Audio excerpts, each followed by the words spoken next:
Good morning, all of us. How are we? God is good. And all the time. Wow. I'm very much honored to stand before you here today. My name's Her Excellency Flora Margaret Mbetsa Chibule Watsuma. And by God's grace, I'm serving in the county government of Kilifi as the deputy governor of that state. My governor being His Excellency Gideon Maitha Mungaro. As we all know, in our devolved government, we have 47 counties. And I'm here to stand in for our chair of Council of Governors, Her Excellency Anne Waiguru, who is also the governor of Kirinyaga County. And today, I'm going to stand here to talk on a very sensitive topic which we all need to put our voice in, that is empowering women to overcome economic crisis in devolved units. Here today, I have the talking points of Her Excellency Anne Waiguru, EGH, OGW, Chair, Council of Governors, during this auspicious occasion of the 28th Institute of Certified Secretaries Annual International Conference today. FCS Joshua W. Wambua, MBS Chairman, ICS.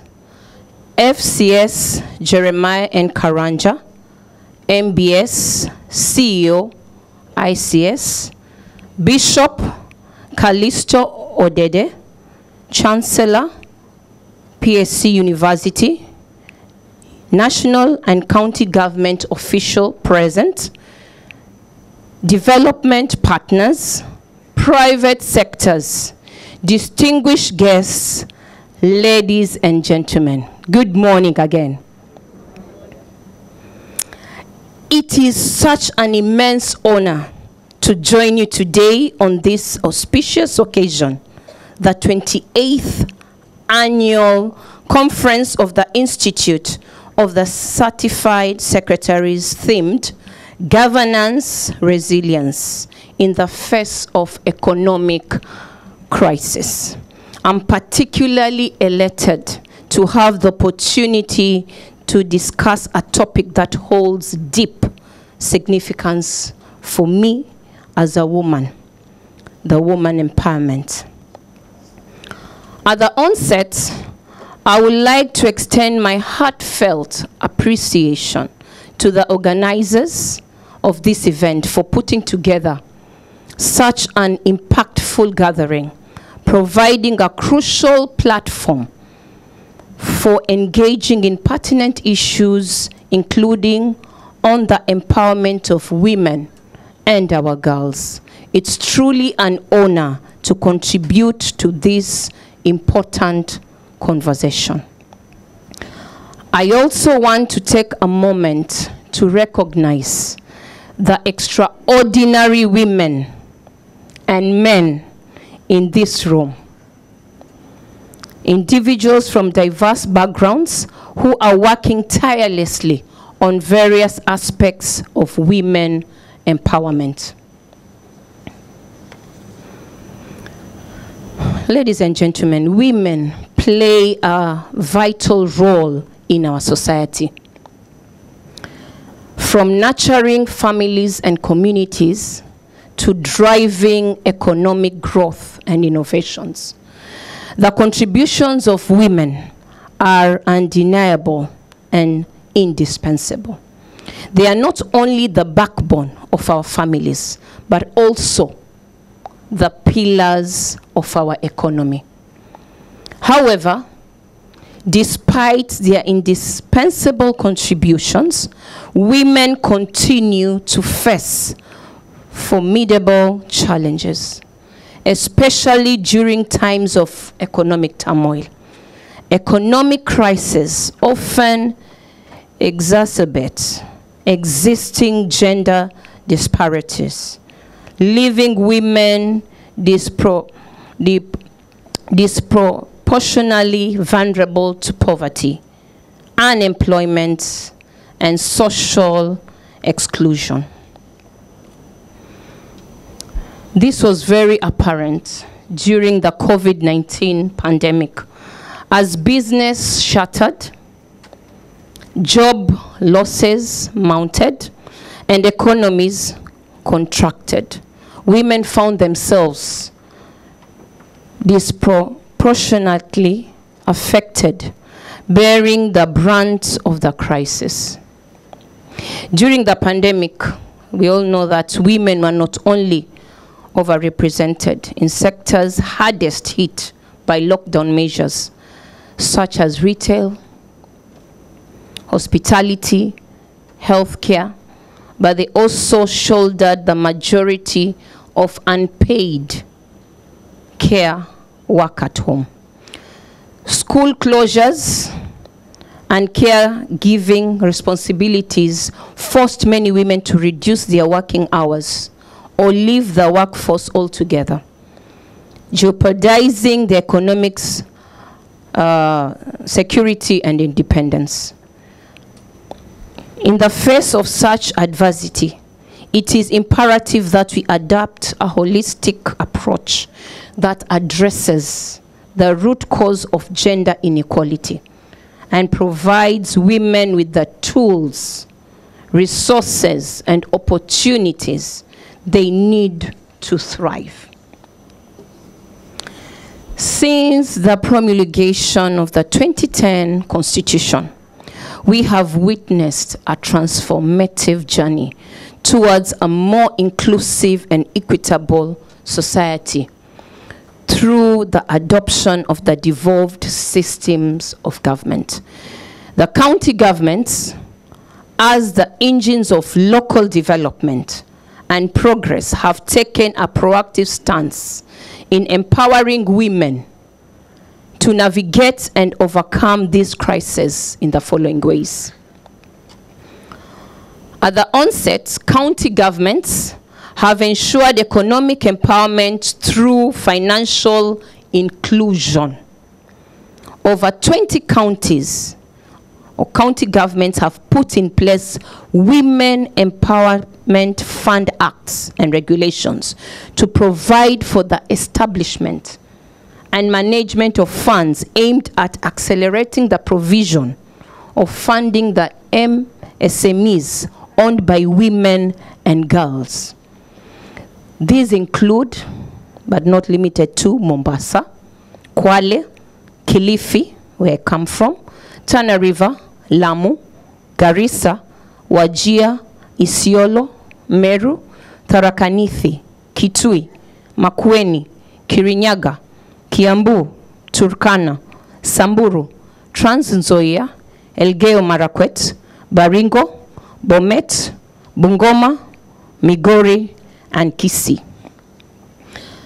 We have over 15 counties have operational gender policies aimed at ensuring that gender equality and women's empowerment is integrated into sectoral policies, planning, and programs. The policies are critical in providing an enabling environment to address the system inequalities and disparities that hinder women economic empowerment.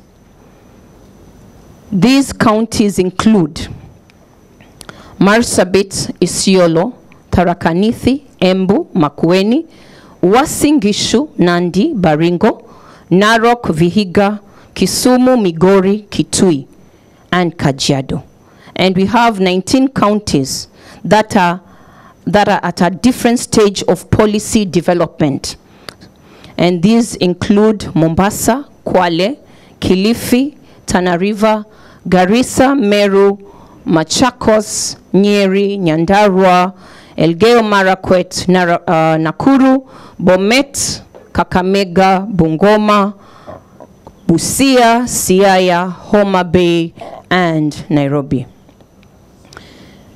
Through the county departments of agriculture, trade, and cooperatives, county governments have established SACCOs that provide easy-to-access loans to rural women. Moreover, education plays a pivotal role in empowering women economically through equipping them with knowledge and skills they need to succeed and overcome economic crisis. County governments have therefore prioritized the civic empowerment of women and girls to enhance their agency in various areas, including entrepreneurship, financial access and management, nutrition, and also family life. County governments have also put in place robust social protection policies, which have provided a framework for the implementation of social protection programs while ensuring the vulnerable populations, including the women, have access to basic services and social safety nets at all times. As women leaders, it is our responsibility to lead the way in advancing gender equality and empowering women and girls within our respective jurisdiction. As such, I would like to take a moment to share insights into a project dear to my heart, the heart of Anne Waiguru.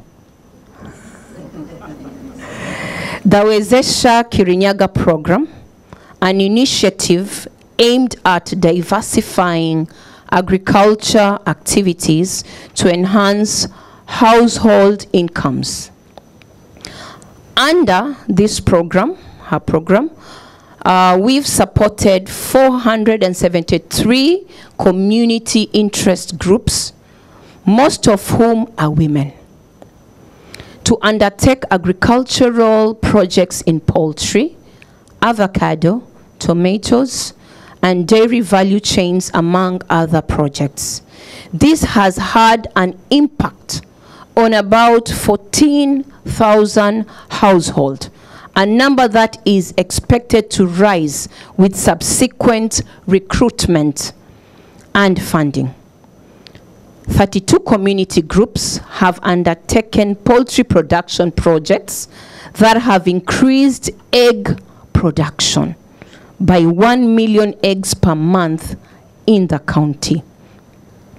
The program is further looking to ensure that families have a balanced diet and that fish is affordable for residents in Kirinyaga and neighboring counties by distributing over 254,000 fish fingerlings to over 250 farmers.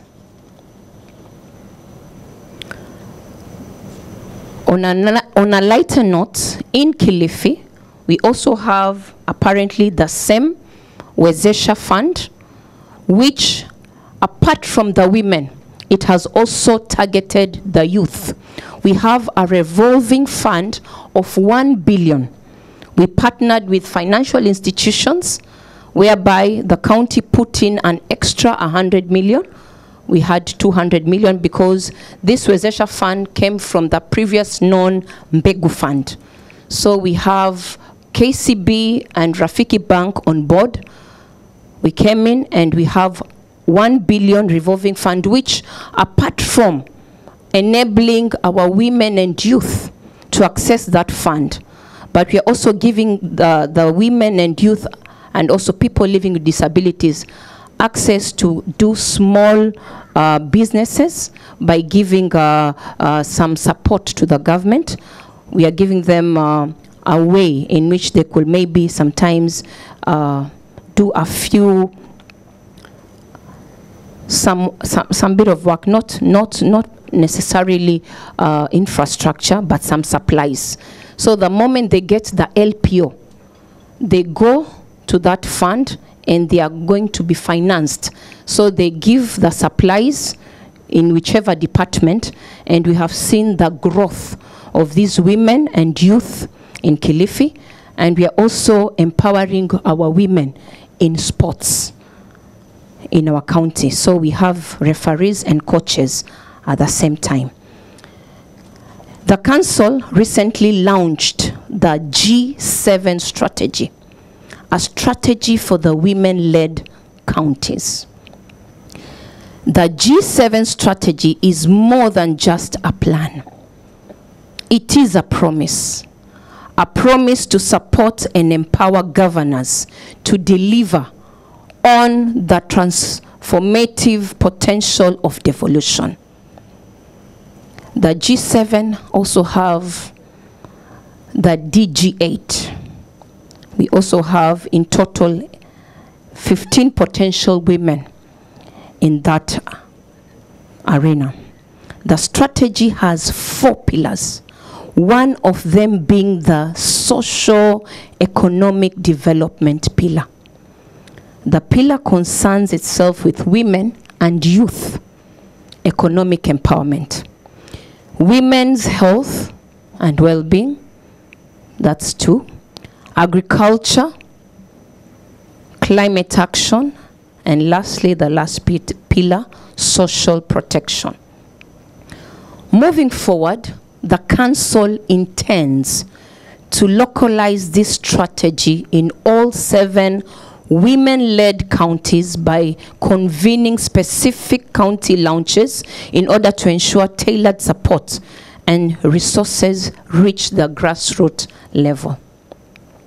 Through these targeted efforts, ladies and gentlemen, we aspire to create a more inclusive and equitable society where every woman has the opportunity to thrive, even in the face of diversity, and contributes to the progress of our nation. We must, however, remember that empowerment goes beyond access to resources. It also requires dismantling the structural barriers that hinder women's progress. We must challenge traditional gender roles and norms that confine women to domestic spheres and limit their economic agencies. This means promoting gender equality in the workspaces, supporting women-owned businesses, and advocating for policies that ensure fair wages and equal opportunities for all. Furthermore, we cannot overlook the importance of mentorship and support networks in empowering women to navigate economic crisis. By fostering mentorship programs and create safe spaces for women to share their experiences and insights, we can build a community of support that uplifts and empowers each other. Mentorship is one of the key tenets of the G7 strategy. Let us remember that empowering women is not just a moral imperative. It is also a sound economic strategy. Studies have shown that investing in women yields high returns, driving economic growth, reducing poverty, and fostering sustainable development. When women are given the opportunity to thrive, ladies and gentlemen, everyone stands to benefit. As I close the remarks this morning, I wish to state that I am aware that there is a pending meeting with the Council of Governors on how the Institute can collaborate with counties, collaborate with counties to strengthen devolution and good governance. Indeed, that collaboration will not be complete without discussions on the following. First, development of a good governance framework akin to the much celebrated Mwongozo, the Code of Governance for State Corporations, which the Institute played a key role in its development. And secondly, the gender agenda in the context of good governance, and how elements like participation, equity, responsiveness to the need of the people can inform interventions of the counties. These elements and principles have proved to empower the most vulnerable woman, included in any society when espoused. I wish you all a very successful conference, and asanteni sana.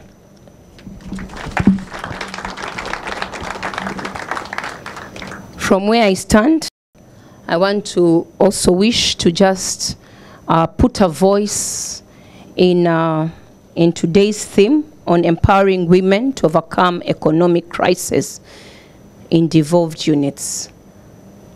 Once the women who are there have been tried and tested, when we look at our constitution, we are really focusing on the 2/3 gender role. And as Council of Governors, we are looking in our devolved units to see that we bring that margin so that we help the national government to meet this threshold.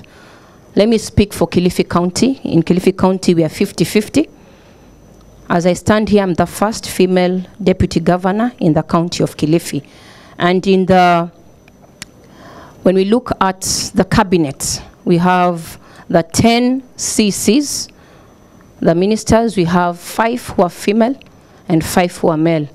In Kilifi, because we are talking about the SACCOs, and we thought it's an entity that is very important. Coming from Kilifi, it's more or less a rural county. We really want to help in the saving culture of our people. So we had a docket of cooperative as a CCO. And we have chief officers for that sake, 23 of them, 8 being women. So we have a very good representation. And when I look around, I see a very good representation of women. So I know this agenda is very dear to all of us. That's why it is in the theme. Thank you, and God bless you.